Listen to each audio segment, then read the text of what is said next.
اللہ رب العالمین ہم کو قرآن و سنت کی پیروی کرنے، رمضان کا خوب استقبال کرنے کی توفیق عطا فرما۔ اللہ رب العالمین سے دعا کریں کہ اللہ رب العالمین یہ 2-4 روز جو بچے ہیں ایسا نہ ہو کہ ہم اس بابرکت مہینے میں پھر سے مسجدوں سے محروم کر دیے جائیں۔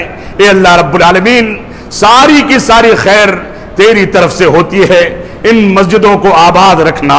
اے رب کائنات، ہم تجھ سے بھیک مانگتے ہیں کہ ہم رمضان کے مبارک مہینے میں تیری عبادت کرنا چاہتے ہیں، تیری تلاوت، تیرے قرآن کی تلاوت کرنا چاہتے ہیں۔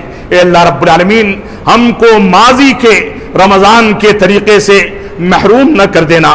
اللہ رب العالمین سے دعا کریں کہ اللہ رب العالمین ہم کو ان تمام اسباب سے توبہ کرنے کی توفیق عطا فرمائے جو اسباب اختیار کرنے کے نتیجے میں ہمارے محلے میں، ہمارے معاشرے میں یہ وبا تیزی کے ساتھ پھر سے پھیلنے لگی ہے۔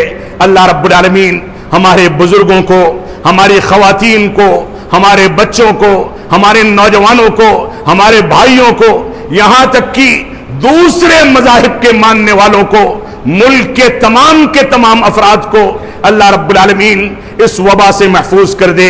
سارے کے سارے لوگوں کو اس بات کی توفیق عطا فرما کہ وہ اسلام کی حقانیت کو، اسلام کی اخلاقی تعلیمات کو سمجھ سکیں۔